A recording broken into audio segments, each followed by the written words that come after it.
Indonesia ini alangkah banyaknya orang-orang yang boleh jadi tidak dikenal sebagai keturunan Nabi, tapi dia keturunan Nabi. Lebih dikenal sebagai raja dan sebagainya. Imam Bonjol? Imam Bonjol. Ya, Imam Bonjol itu namanya Abdullah Syahab. Ya, Imam Bonjol itu namanya Abdullah Syahab. Siapa Imam Bonjol? Ya kan, tapi tidak menonjol. Siapa Imam Bonjol? Semua pasti bilang pahlawan, betul apa enggak? Imam Bonjol pahlawan Indonesia bukan? Pahlawan nasional bukan? Sekarang siapa namanya Imam Bonjol? Al-Habib Muhammad Syahabuddin, beliau habaib dari kalangan bin Syahab. Imam Bonjol itu bin Syahab, masih daripada kakeknya Habib Rizik, saudara sekalian. Bonjol itu bin Syahab, masih daripada kakeknya Habib Rizik, saudara sekalian. Kalau ada orang mengaku bahwa tuanku Imam Bonjol yang memimpin perang Padri itu keturunannya dia. Tuanku Imam Bonjol itu asli pribumi, yaitu marganya. Assalamualaikum warahmatullahi wabarakatuh. Bismillahirrahmanirrahim. Alhamdulillahirabbil alamin. Allahumma shalli wa sallim wa barik ala sayyidina Muhammadin wa ala alihi wa ashabihi ajma'in, amma ba'du. Saudaraku pemirsa sebangsa setanah air dimanapun Anda berada, semoga senantiasa dalam lindungan Allah, dimudahkan segala urusannya. Terlalu banyak pemalsuan yang dilakukan oleh para Habib Ba'lawi, ya, termasuk pemalsuan makam yang begitu luar biasa, ya, yang sudah dibongkar beberapa, pemalsuan sejarah, ya, semuanya pengaburan, usaha-usaha pengaburan yang semuanya apapun yang baik, karya-karya yang indah, yang baik, yang luar biasa, yang patriotis di negara ini, hampir semua diakui oleh klan Ba'lawi, ya, dan juga termasuk Imam Bonjol, pahlawan nasional. Imam Bonjol pun diakui sebagai keturunan Ba'lawi, ya. Ada Habib yang mengatakan Muhammad Syahabuddin, ada Bapak Quraisy pun mengatakan bahwa Imam Bonjol ini nama aslinya adalah Abdullah Syahab, ya. Jadi bermacam-macam versi, cuman intinya ya Syahabuddin, ya marga Syihab lah gitu. Apalagi jelas-jelas mengatakan kakeknya Rizik Syihab, dan ini sangat bertentangan, ya. Makanya semuanya kita bangsa Nusantara ini, masyarakat Nusantara di negeri ini, anak-anak Nusantara semuanya marah dengan keadaan ini semuanya. Karena semuanya, kenapa harus Ba'lawi semuanya? Kenapa harus Ba'lawi? Apakah sebegitu hebatkah Ba'lawi gitu? Namun sampai sekarang mana ada satu Ba'lawi yang keren? Mana ada Ba'lawi yang hebat? Yang ada, yang banyak justru malah dari Ba'lawi ini banyak sekali yang merebut suami orang, istri orang, ya kan, berusaha untuk mencaci maki. Ada yang terbaru adalah mencaci maki Bapak Jokowi, yaitu yang Rahma Saritem, ya, mencaci maki, menghujat Bapak Jokowi saking kebenciannya, membuat puisi yang sangat luar biasa, fenomenal menghujat, ya. Ini karya mereka dari dulu, ya, menghujat, ya, marah-marah, emosi. Namun saudaraku sekalian, di video kali ini mari kita lihat penjelasan terkait Imam Bonjol dan beberapa sejarah di Nusantara ini. Benarkah ada Ba'lawi? Dan ini seorang mayor jenderal, ya, seorang mayor jenderal kali ini turun tangan untuk meluruskan sejarah dan mengingatkan kepada kita semua untuk berhati-hati dengan orang-orang yang selalu mengajak perang dan semacamnya, ya, memancing emosi, membuat orang masyarakat untuk marah dan lain sebagainya. Mari kita simak ini penjelasan mayor jenderal. Ini penting sekali, sangat penting untuk kita dengarkan agar kita tidak mudah dibodohi oleh orang-orang asing yang numpang makan di negeri ini, namun berusaha untuk merasa paling punya jasa di negeri ini. Mari kita simak. Gampang, jadi kalau dibilang Pancasila, bukan agama tadi, betul. Jadi ketuhanan yang Maha Esa, Tuhan itu satu, tapi namanya boleh banyak. Yang telah saya sebutkan dulu, ada ketuhanan, ada persatuan, ada keadilan. Itu kunci tujuan nasional. Tujuan nasional Indonesia itu ada 4. Pertama, perlindungan bangsa. Perlindungan berarti manusia itu yang harus dilindungi, baik secara fisik maupun psikis. Dilindungi. Siapa yang melindungi itu? Aparat keamanan, tentara, polisi, termasuk komponen bangsa yang lain. Nah, ketuhanan Tuhan yang satu tuh, manusia itu filsafat yang ketuhanan yang paling susah itu filsafat ketuhanan. Kalau orang meneliti banyak filsafat ilmu, filsafat per bidang. Yang paling susah ketuhanan. Karena Anda ketahui Lailatul Qadar. Tadi pahalanya 83 tahun, ya 1000 bulan. Berarti harus orang yang suci bisa ketemu Tuhan. Kalau nggak bisa ketemu itu nggak dikehendaki. Nah, tadi kalau apakah bisa Tuhan itu ditemui? Ya bisa. Bagi yang suci. Surat 37 ayat 84. Ketika ia datang kepada Tuhannya, hatinya harus suci. Nah, tapi surat 2 ayat 10 menyatakan orang-orang yang berpenyakit hati seperti iri, dengki, sombong, suka marah, suka memfitnah, ini adalah perbuatan setan. Tadi inilah menyebabkan orang itu hatinya tidak suci sehingga nggak bisa ketemu Tuhan. Berharap ketemu Tuhan, surat 29 ayat 5. Bisa ketemu. Bagi yang sungguh-sungguh ketemu, usaha sungguh-sungguh pasti ketemu. Surat 84 ayat 6. Ini kunci ada berapa ayat? Hingga nanti saya berharap kenapa itu persatuan, supaya kita jangan marah. Jangan memprovokasi orang-orang supaya memfitnah. Ya, jangan orang-orang memprovokasi supaya dia membuat emosi. Di intelijen itu ada 5. Emsto. Biasanya emosi menciptakan motivasi. Motivasi menentukan sikap. Sikap membuat tingkah lakunya berubah menjadi opini berubah. Ini sekarang lagi rame namanya post-truth, pasca kebenaran atau bohong, berita hoax atau fake news. Nah, berita fake news itu menjelek-jelekan pemerintah yang sah. Kemudian berita-berita yang awalnya itu bagus, tiba-tiba ribuan muncul itu salah beritanya. Yang benar satu. Akhirnya dengan ribuan yang salah seakan-akan betul, menjadi masyarakat bingung, menjadi konflik. Ajakan siapa itu? Ajakan setan. Makanya gak usah diikuti omongan itu. Kita dulu berperang, perang dari dulu itu perang agama. Indonesia bersatu itu tak gampang masa lalunya. Masa lalunya itu kita lihat sekarang, Salaka Negara. Ada 12 raja itu, namanya Dewa Warman 1 sampai 9, 2 ratu. Ratunya Mahesa Warman Dewi sama Karnama Warman Dewi. 11 raja ya. Baru muncul Tarumanegara, raja pertamanya Jaya Singawarman. Jaya Singawarman itu dari mana? Dari India. Dia seorang resi, karena eranya di India itu terjadi konflik sana. Dia dari kerajaan Magadha. Lari ke Jawa Barat, mendirikan Tarumanegara. Caranya gimana dia? Menikahi putrinya Dewa Warman yang ke-8. Sehingga dia jadi raja lah, namanya Raja Tarumanegara. Ini semua kisahnya Jawa Barat dimulai dari Jaya Singawarman. Jaya Singawarman diganti Damasraya diganti Purnawarman. Purnawarman ini cikal bakal Sundapura. Ini yang menelurkan Sunda, Galuh, Pakuwon, dan seterusnya di wilayah Jawa Barat. Nah, sehingga kita tahu nanti. Dari situ, Jaya Singawarman ke Purnawarman, nanti rangkaiannya Chandra Wisnuwarman, Indrawarman, sampai ke Ketawarman, terakhir Linggawarman. Saya bicara Linggawarman, raja ke-12. Linggawarman itu nanti punya 2 putri. Nah, satu putrinya Manasih dinikahi oleh Tarus Jawa. Tarus Jaya ini menelurkan Sunda. Nah, kemudian namanya Coko Kencana, putrinya yang kedua. Ini dinikahi Sriwijaya. Sejak saat Sriwijaya menyerang Linggawarman, kalah Linggawarmannya. Diganti Tarus Jaya. Akhirnya apa? Buddha diterima di Jawa Barat pertama dari Sriwijaya, diterima ketika putrinya Soka Kencana dinikahi Raja Sriwijaya. Sehingga Sriwijaya sama Jawa Barat jadi bersatu karena menerima Buddha. Nah, itu ceritanya ya. Perang Hindu Buddha. Nah, sekarang Hindu Buddha ini terus berlanjut. Nanti ketikanya eranya namanya Sanjaya. Sanjaya itu megang 2, mereka Raja Jawa, juga Raja Sunda Galuh. Namanya Haris Dharma. Itu nama lainnya Sanjaya. Jawa Barat diterima, Jawa Tengah diterima. Ini 2. Jadi kalau kita lihat itu, dari Sanjaya itu punya bapak namanya Samaratungga. Nah, Samaratungga itu dari mana? Dari Sriwijaya. Punya anak namanya Pikatan, menikah dengan Pramodawardhani. Pramodawardhani itu Sriwijaya, Pikatan Raja Jawa. Pertama, Wangsa Sailendra. Nah, Sailendra Pikatan diganti Kayuwangi diganti Wawa diganti Blaksa diganti Daksa diganti Tulodong. Nah, era Tulodong nanti mulai Islam masuk. Eranya Empu Sendo. Islam masuk, tapi gagal. Empu Sendo itu namanya nanti ada Ismoyo Jati, ada kelompoknya Semar yang dibilang Punokawan. Itu nanti jadi aliran-aliran di Indonesia. Berbagai aliran sudah pernah berkelahi dengan antar agama, beda agama. Sehingga era Pikatan menunjukkan Buddha Hindu itu bersatu karena Borobudur. Stupa Borobudur bersatu. Yaitu namanya Bhinneka Tunggal Ika Dharma Mangurwa. Walaupun berbeda-beda agama, tetapi tetap satu. Nah, itulah etikal awal kita berpikir masa lalu kita itu, kita harus bersatu. Rupanya muncul kedatangan Islam. Perang lagi sama Hindu. Siapa yang mulai awalnya? Sultan Mehmed II dari Turki. Dia menguasai dari Ottoman Empire, menyerang Konstantinopel 1453. Konstantinopel Kristen, diserang oleh Turki. Kalah di Konstantinopel. Sejak itu dia memerintahkan anggotanya.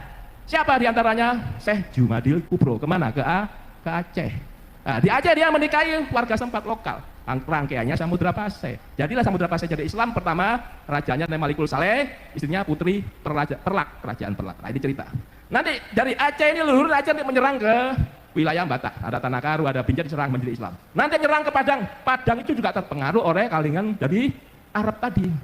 Itu kisahnya. Kok ada orang mengaku bahwa Tuanku Imam Bonjol yang memimpin perang Padri itu keturunannya dia. Tuanku Imam Bonjol itu asli pribumi, yaitu marganya Caniago. Caniago sama Swaidi, itu dua marga gede. Dan kemudian Mahmud, dia Islamnya dari Aceh. Kalau dia ada campuran mungkin, tapi nggak ada yang dari Yaman sama di Arab, nggak ada.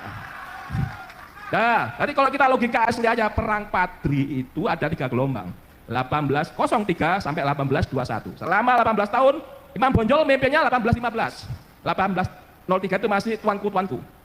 1815 berarti kedatangan orang itu kan 1832, berarti logikanya nggak nyambung karena Imam Bonjol berkelahi dengan adat kerajaan Pagaruyung. Pagaruyung nggak mau masuk Islam, berkelahi terus dia. Apa yang terjadi? Yang adat kalah, Pagaruyung kalah, menang Islam. Adatnya minta tolong Belanda. Bersatulah Belanda dengan adat ini berkelahi dengan lawan Padri, kelompok syariat Islam. Setelah itu raja terakhirnya Sultan Alam Gagarsah masuk Islam, sehingga Padri mau menerima adat. Adatnya sekarang ada di Padang, namanya Nagari. Nggak mau dijadikan kepala desa, maunya Nagari terus. Seperti yang di Ambon juga gitu, maunya raja disebut, nggak mau disebut dengan desa, maunya raja. Kalau adatnya dia begitu, ya sudah diikuti, jangan dirubah dari luar. Ya itu kan, pertahankan adat masing-masing. Tadi kalau Kalimantan ada orang luar masuk, nggak menghargai adat, akhirnya berkelahi lagi. Makanya jangan seperti itu. Nah, ini leluhur kita sudah mencatat masa lalu. Jadi adat Islam datang berkelahi. Jamul Kubro ini nanti punya anak Maulana Ishak, Maulana Malik Ibrahim. Di situ ada juga ada satu yang sulit jadi Muhammad Bakir, ini gak terkenal, tapi anaknya juga ada Ibrahim Asmorokondi. Nah, 4 inilah yang menghasilkan Wali Songo di Jawa Timur paling banyak. Jawa Timur, Jawa Tengah. Sunda ini dari mana? Dari Sultan Nur Alam. Nur Alam itu punya anak namanya Raja Abdullah, Raja Mesir itu. Ini keturunan Rasulullah. Raja Mesir ini pasti ingin menikahi Roro Santang. Roro Santang itu siapa? Tadi Walang Sungsang, Roro Santang, Kian Santang itu anaknya siapa? Anaknya Subang Larang menikah dengan Prabu Siliwangi. Subang Larang anaknya siapa? Anaknya Ki Gedeng Tapa. Ki Gedeng Tapa bapaknya siapa? Giri Dewata. Giri Dewata bapaknya siapa lagi? Bunis Sora. Bunis Sora itu sepupu dengan keluarga Lingga Buana tadi yang kalah. Nah, ini punya bapak lagi namanya Lingga Wisesa. Berarti kalau Lingga Buana itu nanti rangkaiannya menelurkan Prabu Siliwangi dari Niskala Wastu Kencana. Punya anak lagi Dewa Niskala, kemudian punya anak lagi namanya Prabu Siliwangi. Ini menikah dengan Subang Larang, masih saudara. Tadi kita ini semuanya ini yang ada di depan saya juga pasti ada yang keturunannya Prabu Siliwangi. Istrinya aja banyak 148 bahkan lebih tuh. Berarti kalau anak-anaknya berapa? Mungkin semua Jawa Barat itu mengandung Prabu Siliwangi. Silang, ya saya sama Pak Bantani sama dari Sapiuddin. Orang secara Jawa Timur kok ada di sini. Ya ada 3 tailalat di pipi saya, 3 tailalat jelas gitu. Jadi ciri khas semuanya saudara, saya yakin semuanya keturunan Wali Songo. Nggak lihat pangkat, bahkan tukang becak pun bisa keturunan Prabu Siliwangi. Mungkin bahkan pelopor koran bisa, karena nggak tahu. Kalau diungkit ini ceritanya. Prabu Siliwangi dulu itu mempertahankan Hindu Buddha bersatu. Islam datang dia jealous, marah dengan namanya Sunan Gunung Jati. Tadi Sarip Hidayatullah itu anak kandungnya Roro Santang menikah dengan Raja Abdullah, makanya bawa bapaknya menikah itu. Raja Nur Alam ini mengislamkan Patani Selatan. Patani Selatan itu di mana tempatnya? Di Thailand. Jadi kalau sampai datang keturunan Prabu Siliwangi ke Thailand akan dihormati sebagai warga kehormatan di Patani Selatan. Saudaranya lagi siapa anaknya si Abdullah? Raja Ba'abullah. Di mana? Ternate. Kalau kita lihat yang ada di Sultan Mindanao, itu Filipina ya. Kemudian Sultan Sulu, itu juga rangkaiannya dari ini Sultan Gunung Jati sama Palembang. Termasuk Sultanan Johor Malaysia. Saudara, kenapa kok bisa dikatakan itu? Karena Roro Santang waktu setelah menduduki Gedeng Tapa, keluarganya itu menduduki Singapura. Nah, Singapura dulu awalnya dipegang oleh Sriwijaya, akhirnya dipegang kelompok Islam sana. Nah, kenapa kok bisa dipegang Inggris? Nah, itu namanya Kristen datang. Siapa? Kelompok misionaris dari semua orang-orang kolonial membawa agama Kristen. Perang lagi kita Islam sama Kristen. Nah, dengan pengalaman itu, untuk saat ini jangan mengikuti model itu. Berarti kalau dilihat benteng Belanda itu pasti sebelahnya Kristen, sebelahnya Islam. Ini di Ambon terjadi. Setiap benteng yang ada di Ambon, Islam Kristen, Islam Kristen. Begitu di Sulut, perang agama terjadi di Ambon. Siapa pemicunya? Semuanya adalah orang asing. Orang bumi itu ditipu, selalu ditipu. Makanya saya tidak sependapat kalau di sejarah Indonesia itu ada pemberontak. Ada pemberontak Trunojoyo, ada pemberontak. Saya nggak senang. Itu namanya pastinya perang saudara, bukan pemberontak siapa menang siapa kalah. Karena yang menang pasti jadi pahlawan, yang kalah jadi pemberontak. Itu nggak benar. Aslinya perang saudara. Karena berbeda pandangan, jadilah dia saling nggak setuju ribut. Nah, Pak Karno waktu jadi presiden mempersatukan Nusantara. Siapa yang mempersatukan ide pertama dari keluar? Ide persatuan dari Aceh, yaitu PUSA, Persatuan Ulama Seluruh Aceh. Dia mengorbankan duitnya dari Aceh, kaya dia. Sumpah Pemuda, satu bahasa, satu bangsa, satu tanah air. Kok bisa Daud Beruleh itu bisa berontak? Itu tidak berontak, ditipu oleh Westerling. Siapa Westerling itu? APRA, apa? Angkatan Perang Ratu Adil. Dia menganggap Satrio Piningit seakan-akan sebagai Ratu Adil datang dari keturunan Turki. Datang Indonesia ini kan semuanya senang kalau ada keturunan Rasulullah. Ya, betul kan? Dia menganggap Ratu Adil, ditipulahnya Daud Beruleh, akhirnya ngelawan Pak Karno. Termasuk Sumarjan Kartosuwiryo. Jawa Barat ya kan? Kemudian Jawa Tengah namanya apa? Amir Patah. Kalimantan Selatan namanya Ibnu Hajar. Sulawesi Selatan namanya Karmu Yakar. Mereka sebenarnya itu pahlawan aslinya, ngelawan Belanda juga. Karena berbeda pandangan, akhirnya berkelahi antar pribumi. Yang kalah dibilang pemberontak, yang menang jadi pahlawan. Inilah sejarah Indonesia, jangan harus dirubah. Itu saudara semua. Berarti PRRI Permesta berontak, emang dia berontak? Tidak. Dia aslinya itu melawan Belanda juga, karena pahamnya nggak cocok di hatinya, ribut. PRRI Padang, Permesta di Sulawesi Selatan. Diberantas oleh Pak Karno, karena Pak Karno berkuasa saat itu. Inilah peristiwa sejarah harus diluruskan. Jadi, biar kita itu sama-sama saudara, tidak berkelahi antar pribumi itu. Jangan sampai Anda pribumi Wali Songo berkelahi Mamuki Bintang, nggak bener itu. Ya, jadi saya menyarankan cinta persatuan dan perdamaian. Makanya balik yang tadi hati suci. Hatinya jangan suka jelek-jelekin orang, jangan suka memfitnah. Ini ajakan setan. Nanti gak ketemu itu namanya Tuhan. Sampai mati Anda gak ketemu. Karena ketemu itu yang dikehendakinya. Jadi kalau ketemu sinar putih tengahnya lubang, itulah orang yang berserah diri disebut Islam. Orang Kristen, orang Katolik, orang Hindu, orang Buddha, dan aliran kepercayaan. Kalau ketemu sinar putih tengahnya lubang, itu berarti dia sudah ketemu Tuhan. Pasti hatinya ikhlas. Di atas kalau modal gitu semua salaman. Tidak ada perang di Indonesia, tidak ada konflik. Indonesia ngegas 2045 menjadi Indonesia emas gitu. Nggak ada lagi dibayar orang asing. Makanya ada namanya pangan tadi. Negara wajib menjamin kedaulatan. Negara wajib menjamin ketersediaan pangan, ketersediaan energi, dan ketersediaan air. Itu programnya Pak Prabowo. Nah, canangan begini. Kenapa orang miskin itu dihabiskan? Karena tugasnya negara. Pasal 34 UUD 45. Orang miskin nanti begitu perutnya lapar, pasti yang disalahkan adalah pemerintah. Nah, pemerintah nggak mau disalahkan, makanya dikasih makan supaya orang tuanya, bukan kita membantu pekerjaan orang tua, tapi minimal menghilangkan duitnya sudah ada yang bantu. Sehingga apa yang terjadi di orang tuanya tinggal mencukupi orang yang dewasa. Ini musimnya perang. Saya cerita nih, kenapa Arab Spring itu negara-negara Arab. Tadi dikatakan Pak Nur Wahid, bangsa Arab pecah belah. Bangsa namanya bangsa, nggak bersatu di Indonesia. Kita satu bangsa, walaupun sukunya beda. Arab bahasanya sama, sukunya sama Arab, tapi mereka terpecah belah. Karena apa? Diikat sama Israel. Biar Anda tahu, kok bisa Israel itu zamannya Nabi Nuh sudah pecah. Namanya Goliat sama apa yang pakai ketepil itu. Ya itu eranya Nabi Nuh. Sampai nulur kisahnya larinya ke Nasab. Nasab yang dikejar-kejar sama Pak Imaduddin. Saya bangga dengan penelitian itu, saya bangga. Ya. Tapi kalau bisa ada 1000 penelitian seperti Imaduddin, karena peneliti itu betul. Karena apa? Bisa dilihat dengan mata. Nah, kalau kita meneliti nasab berarti genotip sama fenotip. Kalau genotip berarti dari DNA. Kalau fenotip karakter. Masuk karakter Nabi Muhammad itu orangnya sabar kok. Kok masuk hobinya marah-marah, kok meso-meso terus. Itu ngajak perang itu ajakan setan. Berarti kalau Anda tahu, itu namanya mengajak perang itu kewenangannya presiden. Yang menyatakan keadaan perang, menyatakan bahaya, itu presiden. Bukan mantan napi, mantan teroris, bukan. Ya. Jadi pengalaman Islam sama Islam berkelahi. Kenapa? Karena beda pandangan. Satunya mengangkat syariat Islam, satunya mengangkat adat. Syariat Islam dari dulu berkelahi sama adat. Contohnya tadi Padri. Kedua contohnya adalah eranya Raden Patah, ribut sesajen-sesajen bilangin. Nah, kisah ini adalah Muhammadiyah sama NU, sama-sama saudara.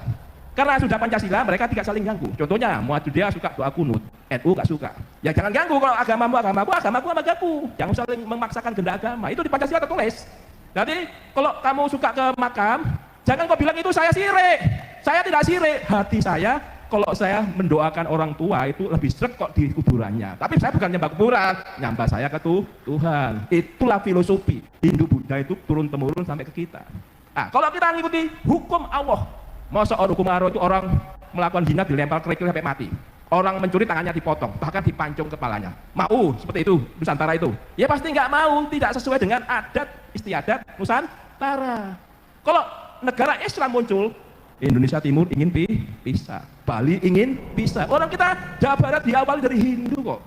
Masuk Islam aja, masuk Islam aja. Tidak usah memaksakan kehendak agama, bebas. Silakan Anda memilih agamamu, agamaku, tidak saling ganggu. Toleransi beragama. Itu.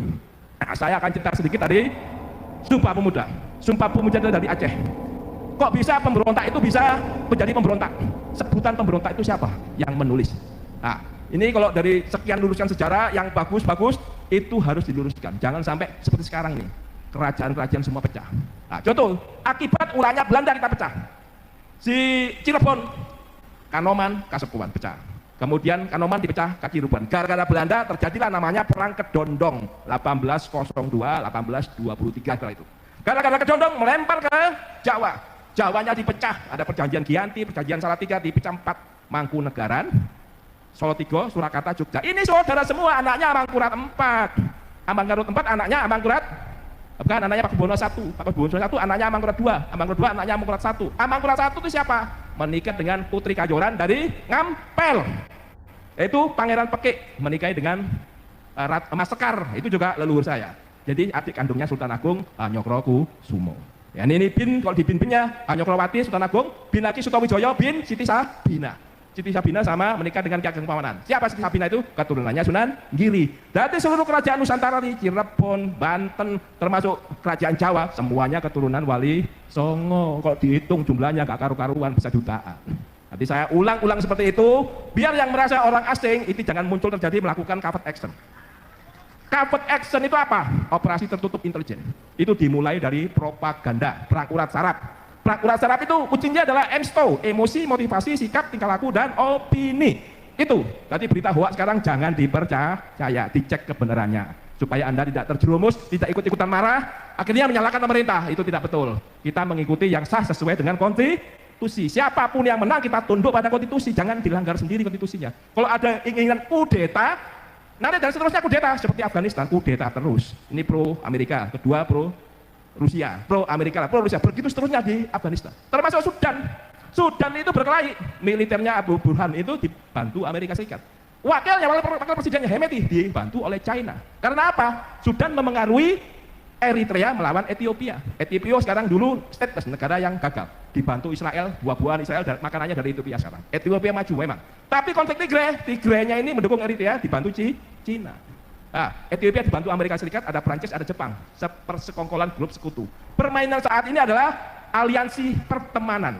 Nah, ini bloknya siapa? Itu bloknya siapa? Makanya hati-hati mengirim blok. Kalau blok itu ternyata bloknya Barat atau bloknya China, dua-duanya ini akan mengambil, melirik kekayaan alam Indonesia. Hanya kita hati-hati. Penyelesaiannya itu namanya covert action tadi. Gunakan propaganda. Propaganda naik nanti aktivitas politik dan ekonomi, naik lagi ke infiltrasi, sabotase, spionase, naik lagi ke paramiliter. Masuk ke paramiliter ini sebelum kudeta ya. Paramiliter dengan ciri kalau ada senjata liar di masyarakat, ini pasti pemberian mereka. Itu akan muncullah para rampok, para begal. Ini ciri khas Indonesia dikondisikan gaduh. Makanya Anda adalah sumber informasi bagi aparat keamanan, tentara, polisi, laporkan. Biar ditangkap orang-orang itu supaya tidak bikin gaduh. Ini kalau orang-orang itu pemerasan, kemudian minta duit, yang aneh-aneh itu preman-preman, lihat preman yang mana dulu. Gak semua ormas itu jelek. Jadi pasti oknum, di antara oknum itu yang minta duit, itu pasti rangkaiannya itu. Rangkaiannya orang-orang yang dibayar asing, tokonya dibayar asing, tokonya beli senjata dikasihkan ke para oknum itu. Jadi jangan sampai terpengaruh. Saya udah kasih tahu, ini kecil nanti membuat Indonesia menjadi krisis. Kita sekarang ditudingkan ke pangan, supaya pangan ini kunci. Kenapa kunci? Sebentar lagi perang nuklir. Kenapa? India, Pakistan sudah ribut. Kenapa India didukung Cina? Balik ya, Pakistan didukung Cina, India didukung Arab.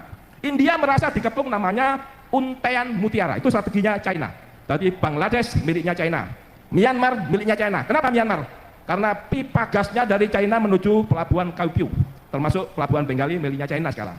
Kemudian Sri Lanka miliknya China, kemudian namanya satu pulau juga miliknya China, dan Pelabuhan Pakistan miliknya China, sehingga India merasa dikepung mencari teman baru namanya kuadrilateral namanya, yaitu Jepang, Australia sama Amerika. Nah itu kelihatannya kita tidak berpihak Amerika, tidak berpihak ke China, kita tengah-tengah tetap non-blok. Kita kapan masuk BRIC kita nggak tahu. Kalau India melihat keamanan masuk Amerika, kalau dia melihat ekonomi masuk ke Cina, BRIC, India. Kita berbeda dengan India. Walaupun leluhur India itu masih saudara kita Jaya Singawarman tadi dari India, termasuk Pangeran India menikahi dengan Kerajaan Kalingga. Pertama Kalingga itu juga dari India, masih saudara kita. Tapi karena Islam itu Pakistan, India terkenal dengan Hindu, tapi 250 juta India itu Islam. Kalau dua ini diadu domba, Islamnya habis kan? Kalau Islam habis, yang kedua nanti Indonesia dibikin ribut perang saudara. Kalau Indonesia terjadi perang saudara, yang terakhir yang dihantam adalah Iran. Makanya kalau Anda haplonya Y, jangan seneng Anda ikut tes. Kenapa saya ngingetin? Anaknya Nabi Muhammad itu adalah Siti Fatimah. Nggak ada yang laki-laki, semuanya mati laki-lakinya. Siti Fatimah itu kalau tidak genotip itu X Nabi sama X Khadijah. Hasan Hussein anaknya Siti Fatimah. Kok bisa bangga dengan haplo Y, yaitu Bani Hashim. Bani Hashim itu Ali bin Abi Thalib, bukan keturunan Nabi Muhammad. Itu anaknya Abu Thalib. Baninya sama, Bani Hashim. Berarti sejujurnya yang dicari itu yang X. Kalau nanti ada penelitian lanjutan eranya Madudin, kebenarannya masih 50%. Makanya kalau X yang wanita-wanita itu dicek, ternyata ada keturunan Rasulullah paling banyak ada di Indonesia. Itu tepuk tangan ya gitu.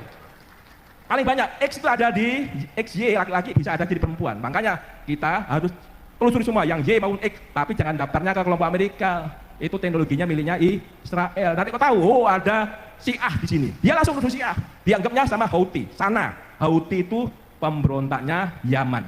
Yamannya pecah dua. Houthi keturunan Rasulullah, rangkaiannya Iran yang sama namanya Syiah, 12 madhab situ Syiah. Nah, ketika si siapa? Pahlavi, rajanya Iran dikudeta sama Ayatullah Khomeini. Itulah terjadi revolusi Iran 1979. Dengan tahun 79 pada tahun yang sama Soviet menyerang Afghanistan. Ya ingat yang dibawa Abu Bakar Bashir itu siapa? Nah, 300 orang kebanyakan Jawa Barat. Itu adalah orang-orang yang menginginkan syariat Islam. Sebenarnya mereka tujuannya baik untuk Islam, tapi nggak tahu syariat Islam sama adat berkelahi. Sehingga mereka membawa pasukan itu ke Afghanistan untuk jihad melawan Soviet. Siapa yang bantu? Yang bantu Amerika. Dibentuk namanya Mujahidin di tahun 79. Sehingga Mujahidin nanti melungsungi namanya Jemaah Islamiyah, barulah muncul Al-Qaeda yang bom Bali pertama. Dia nggak merasa kalau tokohnya itu dikasih duit oleh orang asing. Jelas ya? Makanya orang asing harus kita waspadai semua. Lihat Amerika itu penduduk pribuminya siapa namanya? Apa? Indian. Habis orang luarnya menguasai Amerika. Australia sama, pribuminya 2 juta. Sejak Kapten James Cook 1500-an 50 orang datang. Penduduk aborigin itu 2 juta. Tahun sekarang penduduk aborigin tetap 2 juta.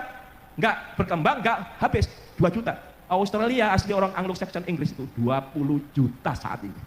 Mau Indonesia sedikit kan? Kita tidak mau. Makanya pribumi semua harus bersatu. Itu tujuannya. Baru kita luruskan secara kita yang benar dikatakan benar, yang salah dikatakan salah, kita luruskan. Semua manusia ada salahnya. Saya kira demikian supaya saya berharap hatinya Wali Songo, hatinya semua pondok pesantren ini meneruskan leluhur, yaitu perang semesta. Kewilayahan, kerakyatan, kesemestaan. Kewilayahan itu gelar pasukan, semua diamankan, semua tanggung jawab bukan tentara sama polisi aja. Penduduk harus bantu, yaitu komponen bangsa lain membantu supaya kita bersatu. Jangan ikut-ikutan supremasi sipil, supremasi militer. Itu karyanya Huntington Amerika Serikat. Supaya apa? Mereka bangsa luar masuk. Kita hati seperti Mao Zedong, yaitu Long March. Long March Mao Zedong dari desa ke kota, itu mereka masuk ke Sungai Kuning. Mereka bersatu satu kata dengan masyarakat. Akhirnya bisa ngusir kapitalisme yang Kaisek menuju Taiwan. Itu Mao Zedong. Mao Zedong meniru Mahatma Gandhi. Long March juga. Long March supaya penduduk desa ke kota itu jalan-jalan, mogok tidak kerja garam. Inggris dirugikan, akhirnya dia jadi ditawan. Awalnya masuk penjara, lama-lama jadi presiden. Kita Long March juga Jenderal Sudirman sampai ke Jawa Barat. Siliwangi ingat, jalan kaki berapa tahun berapa? Itu Siliwangi pasukannya paling banyak di Indramayu. Betul ya? Nah itu namanya Sentot, itu tahun berapa tuh? Pahlawan Indramayu terkenal yang kebal peluru, itu Sentot. Orang Belanda, orang asing itu paling benci dengan Debus, paling benci dengan Banten, Cirebon, Indramayu. Itu karena apa? Rumahnya kebal, ditembak ke cerdas. Ini dilakukan Sentot. Hingga orang-orang Indramayu itu cikal bakal Islam dari Syekh Nurjati. Rangkaiannya Datuk Kafi, Datuk Ahmad, rangkaiannya Maulana Isa. Syekh Siti Jenar itu rangkaiannya ini. Yang dibunuh oleh Wali Songo, Siti Jenar, ini saudaranya sendiri. Jangan ketipu orang asing. Jelas ya? Saya kira demikian pengalas saya. Assalamualaikum warahmatullahi wabarakatuh. Oke, cukup jelas ya, saudaraku pemirsa sekalian sebangsa setanah air dimanapun Anda berada, harusnya memang terus bermunculan seorang tokoh-tokoh di Nusantara ini yang berani mengatakan kejujuran, mengatakan yang sebenarnya sejarah Nusantara ini apa yang sebenarnya, bagaimana yang sejujurnya gitu ya. Dan ini sangat masuk akal ya. Memang di Nusantara ini dari dulu orang-orang Nusantara ini orang-orang yang akhlaknya baik namun pemberani dan terbukti nyata sampai sekarang gitu ya. Dan orang-orang alim di negeri ini memang dari dulu sampai sekarang tidak ada yang mengalahkan orang asli keturunan Nusantara, bukan keturunan Yaman, ya kan? Ya, dan ini alhamdulillah ya, semoga terus akan bermunculan seorang tokoh ya dari berbagai kalangan ya, tokoh agama, tokoh masyarakat ya, dari TNI, Polri dan sebagainya seperti Pak Mayor Jenderal Pujo Widodo ini yang beliau juga sepertinya sangat memahami tentang sejarah Nusantara ini, terus menyampaikan yang sebenarnya. Dan Imam Bonjol bukan dari keturunan Yaman ya, asli orang pribumi, bahkan keturunan Kaniago yang sangat mengejutkan. Ya ini masuk akal, sangat masuk akal gitu ya. Ya karena perilaku orang Ba'alawi yang kita tahu ya, orang-orangnya coba lihat ya, seperti Bahar Semit, Rizik Syihab ya kan, orang ya seperti itulah, orang-orang yang penuh emosi, kemarahan, namun ya nol prestasi. Oke, begitu. Oleh karenanya kehadiran Kiai Haji Ma'ruf bin Utsman Al-Bantani, tesis Kiai Haji Ma'ruf bin Utsman Al-Bantani ini sungguh membuka pintu-pintu keberanian dari warga Nusantara ini untuk membongkar apa-apa yang usaha-usaha yang dilakukan oleh Ba'lawi untuk mengaburkan berbagai sejarah, untuk segala hal di Nusantara ini. Oleh karenanya kita harus bersyukur dengan kehadiran Kiai Haji Ma'ruf bin Utsman Al-Bantani. Demikian, kurang lebihnya mohon maaf, Allahul muwaffiq ila aqwamit thoriq. Assalamualaikum warahmatullahi wabarakatuh.